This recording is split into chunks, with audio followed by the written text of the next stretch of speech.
Hello friends, my name is summer Verma और आप देख रहे हैं मेरा चैनल परस्यूट गवर्नमेंट जॉब। आज मैं आपको बताऊंगा नॉर्मलाइजेशन के बारे में कि व्यापम नॉर्मलाइजेशन कैसे करता है। इसके लिए व्यापम एक फॉर्मूला यूज़ करता है। वो फॉर्मूला आपको एमपी पुलिस की रूल बुक में मिल जाएगा। ये जैसे मैंने एमपी पुलिस की रूल बुक खोल रखी है अभी। इसका जो पेज नंबर 34 है उसमें ये फॉर्मूला लिखा हुआ है। इसे निकालते हैं हम, पेज नंबर 34। ये है आपका पेज नंबर 34। ये हमारा फॉर्मूला है नॉर्मलाइजेशन का। इसको जूम कर देता हूँ मैं ज़रा। ठीक है, ये नॉर्मलाइजेशन का फॉर्मूला है। इस फॉर्मूले को व्यापम यूज़ करता है और मैं आज आपको इस फॉर्मूले को अच्छे से समझाऊंगा कैसे इस फॉर्मूले को यूज़ करता है। ये जो टर्म्स दे रखी हैं क्या क्या है, कैसे यूज़ करते हैं, ये सब मैं आज आपको बताऊँगा। ठीक है, मैं इसको एक पेज पे बताऊँगा आपको, आप अच्छे से समझ जाओगे। और इससे आप देखोगे नॉर्मलाइजेशन के बाद आपके मार्क्स 6-6 नंबर भी बढ़ जाते हैं। अगर आपकी शिफ्ट बहुत टफ है तो आपके 6-6 नंबर मार्क्स भी बढ़ जाएंगे। अगर आपकी शिफ्ट इजी है तो आपके कम भी हो सकते हैं मार्क्स। तो ऐसा होता है इसमें। और जो बच्चे बोलते हैं कि डे वाइज शिफ्ट वो बनती है कट ऑफ, ये बिल्कुल गलत है। डे वाइज कट ऑफ नहीं बनती। कट ऑफ सिर्फ एक ही बनती है, आपके मार्क्स कम ज़्यादा होते हैं नॉर्मलाइजेशन के बाद। कट ऑफ सिर्फ एक ही रहती है, हर कैटेगरी की अलग कट ऑफ रहती है। डे वाइज कट ऑफ नहीं बनती, बस आपकी शिफ्ट होती है। जैसे आपकी अगर इजी शिफ्ट आ गई तो आपके नंबर कम हो जाएंगे, अगर आपकी शिफ्ट टफ है तो आपके मार्क्स बढ़ जाएंगे। बस ये रहता है, इसमें ये नहीं रहता कि डे वाइज कट ऑफ बनती है। ठीक है, फिर मैं अगर आपको इस एक अलग पेज पे इस फॉर्मूले को समझाता हूँ। तो ये मैंने फॉर्मूला इस पेज पे लिख लिया है और इस फॉर्मूले में बताता हूँ अच्छे से। यह जो एम टी है, ये एम टी हमारा है कि is the average marks of the top 0.1% of the candidate considering all session. मतलब जितने ही बच्चों ने पेपर दिया, जैसे 8 लाख बच्चों ने पेपर दिया, 8 लाख 800,000 8 लाख बच्चों ने पेपर दिया, इसका 0.1% बच्चे, 0.1% कितने होंगे? 800। 800 जो बच्चे हैं, टॉप 800 बच्चों के कितने मार्क्स, एवरेज मार्क्स रहे, वो हमें लिखने हैं। जो टॉप 800 बच्चे हैं उनके एवरेज मार्क्स बहुत ज़्यादा ही होंगे, तो हम मान लेते हैं उनके एवरेज मार्क्स हुए होंगे 86। तो हम ले लिया कि 86 मार्क्स है उनके। ठीक है, उसके बाद minus M Q. M Q क्या है हमारा?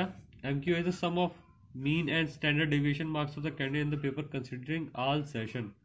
मतलब जो सारे सारे एग्जाम, टोटल सारे जितने भी एग्जाम थे, 8 लाख बच्चों ने एग्जाम दिए, उनमें सबके एवरेज, 8 लाख बच्चों के एवरेज मार्क्स कितने रहे होंगे? तो हम मान लेते हैं उनके एवरेज मार्क्स रहे होंगे 56।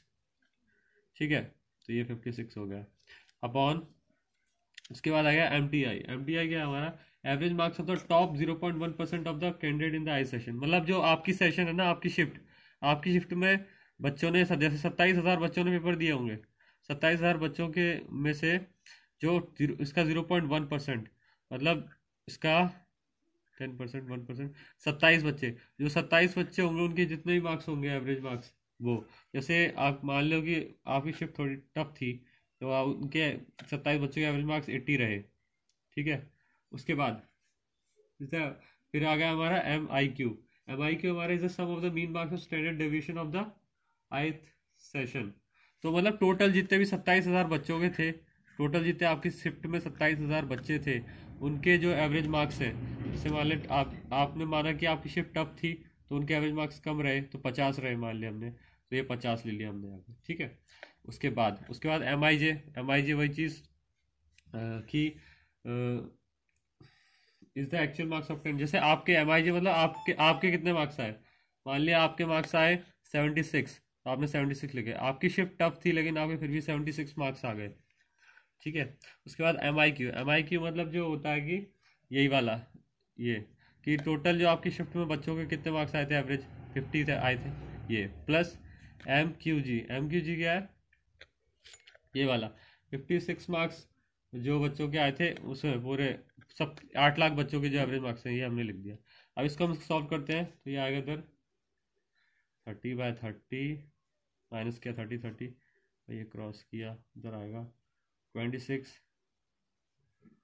फिर प्लस 56। ठीक है, ये रहेगा, ये तो ये कट गया, 1 बचा, 26 बचा, 26, और 26 प्लस 56 कितना हो गया? ये हो गया हमारा 82। तो देखिए आपके मार्क्स कितने थे? 76। 76 से आपके मार्क्स कितने हो गए?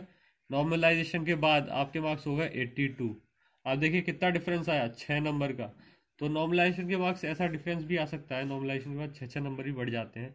इसलिए आप ये मत सोचिएगा कि मेरे 70 मार्क्स है तो मेरा जनरल में हूँ मैं, 70 मार्क्स से मेरा हो नहीं पाया। क्या पता नॉर्मलाइजेशन के बाद आपके 73 या 74 ऐसे मार्क्स बढ़ गए हो, 4 5 नंबर बढ़ गए हो, तो आपके नंबर आ सकता है नॉर्मलाइजेशन के बाद, आ सकता है। जैसे और एक और चीज़ बताता हूँ, जैसे नॉर्मलाइजेशन हमारी होती है ऐसे, जैसे आपकी आपकी शिफ्ट है, उसमें आप बच्चे आपके मार्क्स, जैसे बच्चों ने सबने मार्क्स दिए, पेपर दिए, उनके एवरेज मार्क्स हमारे हो गए कि 66 आए, ठीक है।